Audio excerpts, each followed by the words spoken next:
श्री स्वामी समर्थ, जय जय स्वामी समर्थ, श्री स्वामी समर्थ, जय जय स्वामी समर्थ।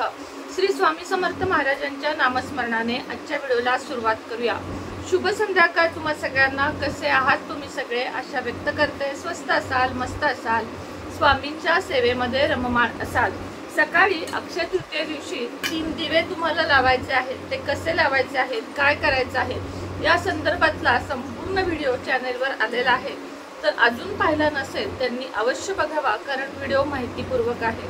त्याचप्रमाणे चॅनलवर नवीन असाल तर चॅनलला सबस्क्राइब करा। बेल आयकॉनचं बटन दाबल्यानंतर खाली ऑल वर क्लिक करा, जेणेकरून तुम्हाला माझा येणारा प्रत्येक नवीन व्हिडिओ बघायला मिळेल। लाईक करत जावा आणि कमेंट बॉक्समध्ये श्री स्वामी समर्थ लिहायला विसरू नका।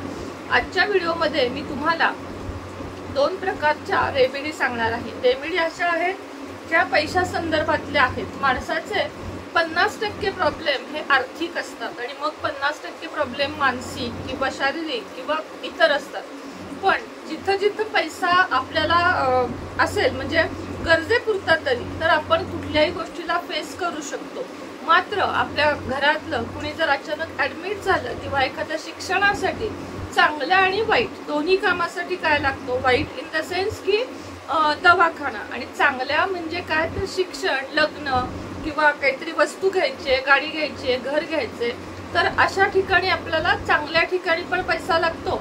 आणि दवाखाना, अचानक होणारे आजार, ऍक्सिडेंट, अचानक करावे लागणारे ऑपरेशन, हा म्हणजे वाईट गोष्टींसाठी पैसा, म्हणजे तो जो असतो तो विनाकारण खर्च करावा लागणारा पैसा असतो। तर अशा पद्धतीनं आपल्याला 2 गोष्टींसाठी हा पैसा लागतोच।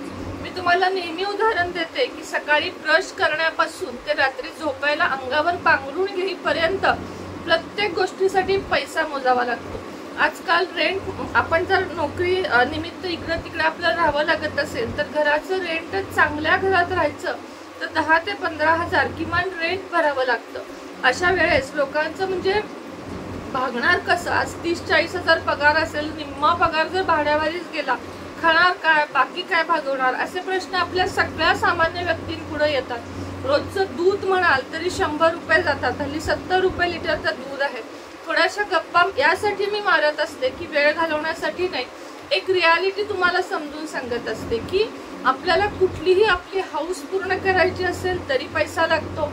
आपल्याला एखादं दुखणं घालवायचं असेल, औषध आणायची असतील तरी पैसा लागतो। आणि आपल्याला एखाद्या ठिकाणी, आता समजा अगदी धार्मिक ठिकाणी जरी जायचं, फिरायला आपण जात नाही, म्हणजे माझ्यासारखी तर नाहीच नाही व्यक्ती की मी कुठं ट्रिप काढली आहे, टूरला गेली, असं मला कधीच जमत नाही। जाते ते कुठं जाते मी, अक्कलकोटला जाईन किंवा बदामीला जाईन, अशा ठिकाणी मी जाते। देवाला मला जाण्याची आवड आहे, पण तिथेही जायला काय लागतो, पुन्हा पैसाच। तर या पैशा संदर्भातलीच एक चांगली रेमेडी मी तुम्हाला आज सांगणार आहे। सर्वप्रथम तुम्हाला एक काचेचा बाउल घ्यायचा आहे, स्वच्छ काचेचा ट्रान्सपरंट असा बाउल घ्यायचा आहे। स्वच्छ घासून पुसून एकदा त्याला ऊन द्यायचे। ऊन दिल्यामुळे तो शुद्ध बनतो, चार्ज होतो। थोडंसं ऊन दिल्यानंतर कुठल्याही शुक्रवारी किंवा अक्षय तृतीयेला सुद्धा तुम्ही रेमेडी करू शकता। व्हिडिओ जेव्हा बघत असाल तेव्हाही रेमेडी करू शकता, कधीही जेव्हा बघत असाल तेव्हा येणाऱ्या शुक्रवारी तुम्हाला ही रेमेडी करायची आहे। तर एका बाउलमध्ये तुम्हाला काय करायचं आहे ते सांगते।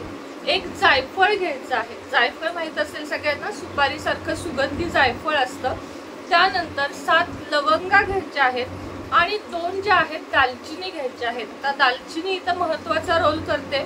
एक दालचिनी असते ती चपटी असते, ज्या साध्या क्वालिटीची ज्याला म्हणतो, आणि एक असते ती अशी गोल असते बघा, एकदम गोल शार्प सुंदर असते, तिची गोल असते। त्या आपल्याला 2 दालचिनी त्या बाउलमध्ये ठेवायच्या आहेत। काय काय सांगितलं मी? एक जायफळ, 7 लवंगा आणि 2 दालचिनी। हे तुम्हाला तुमचा जो घर आहे, हॉल असेल, बेडरूम असेल किंवा कुठलीही रूम असेल, घराचा जो दक्षिण उत्तर कोपरा आहे, आता दक्षिण दिशा म्हटलं की लोक नुसतंच एवढा भ्रमात असतात की दक्षिण दिशा ही यमाची दिशा आहे, दक्षिण दिशा वाईट दिशा आहे, दक्षिण दिशेला हे आहे, पित्र आहेत, असं आहे मान्य, पितृदिशाच आहे, दक्षिण दिशा यम दिशाच आहे। पण तुम्हाला माहित नसेल तर सांगते, दक्षिण दिशा हीच अष्टलक्ष्मी येण्याची सुद्धा दिशा आहे। त्यामुळे या अष्टलक्ष्मी येण्याच्या ठिकाणी तुम्हाला हा बाउल ठेवायचा आहे। दक्षिण उत्तर कोपऱ्यामध्ये तुम्हाला हा बाउल ठेवायचा आहे, दक्षिण उत्तर दिशेला तुम्हाला हा बाउल ठेवायचा आहे। हा बाऊल साधारण 15 दिवसातून एकदा यातल्या ज्या पहिल्या वस्तू आहेत त्या काढून एखाद्या झाडाखाली टाकायच्या, तो बाऊल पुन्हा स्वच्छ करायचा, पुन्हा त्याला ऊन द्यायचं आणि पुन्हा ठेवायचा। या बाऊलवर धूळ साठणार नाही, घाण साठणार नाही, त्याची काळजी तुम्हाला घ्यायची। हाईड केला तरी चालेल, बाबा फ्लॉवर पॉटच्या मागे ठेवलाय, एखादा स्टूल ठेवलाय त्याच्या मागे ठेवलाय, असं केलं तरीही चालेल। कारण जर कुणी आलं तर विचारणार अरे हे काय, असं होऊ नये। त्यामुळे थोडासा हाईड करून ठेवला तरीही चालेल, काही हरकत नाहीये। आता दुसरा एक तुम्हाला उपाय सांगते, तो सुद्धा खूप चांगला आहे। एक आपल्याला घरच्या घरी मनी बाउल तयार करायचा आहे। माझा मनी बाउल तुम्हाला नक्कीच दाखवेन, मी व्हिडिओमध्ये वगैरे दाखवेन। एक काचेचा बाउल घ्यायचा आहे, त्यामध्ये सगळ्यात आधी खाली चिल्लर ठेवायची, नाणी। कारण वैभव लक्ष्मीच्या व्रतामध्ये तुम्हाला माहित असेल की 1 रुपयाच्या नाण्याला किती महत्व आहे। अशी 1ची 2ची 5ची अशी नाणी ठेवायची। त्यानंतर त्याच्यावर 100च्या किंवा 500च्या ज्या तुमच्याकडे अवेलेबल असतील त्या चांगल्या मळक्या कळक्या अशा नाही, चांगल्या नोटा त्याच्यावर ठेवायच्या आहेत। नोटा ठेवल्यानंतर त्याच्या नोटा अशा सजवून व्यवस्थित ठेवायच्या आणि त्याच्या मधोमध तुम्हाला साधारण जर तुमच्याकडे चांदीचा लक्ष्मीचा कॉईन असेल तर तो ठेवायचा, नसेल कॉईन नसेल म्हणजे कॉईनच ठेवायला असं पाहिजे असं काही नाही, पायराईडचा स्टोन ठेवायचा आहे। पायराईड काय करतो, पैसे खेचण्याचं उत्तम काम करतो। पायराईड स्टोन पाहिजे असेल, माझ्याकडे भरपूर आहेत क्वांटिटीमध्ये, नंबर पण सांगून ठेवते, खाली लिहित बसत नाही, 77 57 94 94 41। तर त्याच्यावर तुम्हाला पायराईड स्टोन ठेवायचा आहे। आणि हा जो सुंदर सजवलेला बाऊल आहे तो तुम्हाला अशा ठिकाणी ठेवायचा आहे, साधारण मग उत्तर दिशा असेल किंवा मग हॉलमध्ये असेल, अशा ठिकाणी तो छानपैकी तुम्हाला ठेवायचा आहे। आणि यातले पैसे वापरायचे नाहीये, हे पैसे तसेच ठेवायचे। पायराईड स्टोन रोज हातात घ्यायचा आणि तुम्ही रोज इच्छा बोलून दाखवायची, तुमची जी काही असेल पैशा संदर्भातली, घर संदर्भातली जे काही असेल, चांगल्या चांगल्या इच्छा तुमच्या विश बोलून तो चार्ज करायचा। क्रिस्टल हा नेहमी चार्ज करत राहिला तर तुम्हाला त्याचा फायदा जास्त होतो।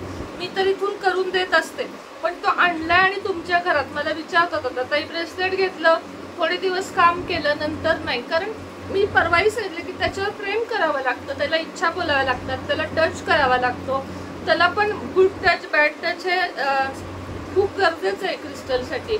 तर तुम्हाला त्याच्याशी बोलायचंय रोज की माझी ही विश आहे। ब्रह्मांड युनिवर्स जे आहे ते आपल्याला खूप सारं द्यायला बसलंय, एक मागितलं तर 1000 देईल, मग ते सुख मागितलं तरी देईल आणि तुम्ही जर चिडून काय बोललात तर तेही देईल, 1000 पटीनं तुम्हाला देईल। जे तुम्ही दुसऱ्याबद्दल बोलाल ते तुम्हाला 1000 पटीनं मिळतं। चांगलं बोला, वाईट बोला, पण चांगलंच बोललेलं काय हरकत आहे, बरोबर आहे की नाही? चांगलंच बोला आणि स्वतःसाठी चांगल्या चांगल्या इच्छा मागा। आणि अशा पद्धतीनं तुम्हाला हे 2 बाउल करायचे आहेत। दुसऱ्या बाउलसाठी पायराईड स्टोन आवश्यक आहे, त्यामुळे तुम्ही तो मागवून घ्या। आणि पहिला बाउल जो सांगितला तो घरगुती साहित्यातला आहे।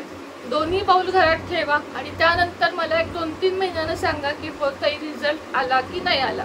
आता बरेच जण मला विचारतात रोज एक उपाय सांगितल्यावर आम्ही कुठला करायचा, जो उपाय तुम्हाला अट्रॅक्ट करत नाही, हा उपाय मला करायचा आहे अशी आपल्याला आतून इच्छा होती, तो उपाय एक्झॅक्टली तुमच्यासाठी असतो। जो व्हिडिओ तुम्ही स्किप करत बघता किंवा ऐकायचा म्हणून ऐकता तो उपाय तुमच्यासाठी नसतो। युनिवर्सचा संदेश समजून घ्यायचा की हो ही रेमेडी माझ्यासाठी आहे आणि ती करायची। तर अशा पद्धतीने छोट्याशा रेमेडीचा फायदा घ्या, लाभ घ्या। आपल्या घरातच अशा खूप वस्तू आहेत ज्याचा आपण लाभ घेऊ शकतो। त्याबरोबरच सक्सेस वगैरे हवा असेल, पैसा मनी अट्रॅक्ट करण्यासाठी, तर विविध ब्रेसलेट पण आपल्याकडे उपलब्ध आहेत जे मी तुम्हाला चार्ज करून देत असते, एनर्जाइज करून देत असते। तर तेही मागवायचे असेल तर मगाशी सांगितलेल्या नंबरवर तुम्ही संपर्क साधू शकता। आजच्या व्हिडिओमध्ये इतकीच माहिती होती, पुन्हा भेटेन नवीन व्हिडिओ सोबत, नवीन विषयासोबत। तोपर्यंत तुम्हा सगळ्यांना श्री स्वामी समर्थ।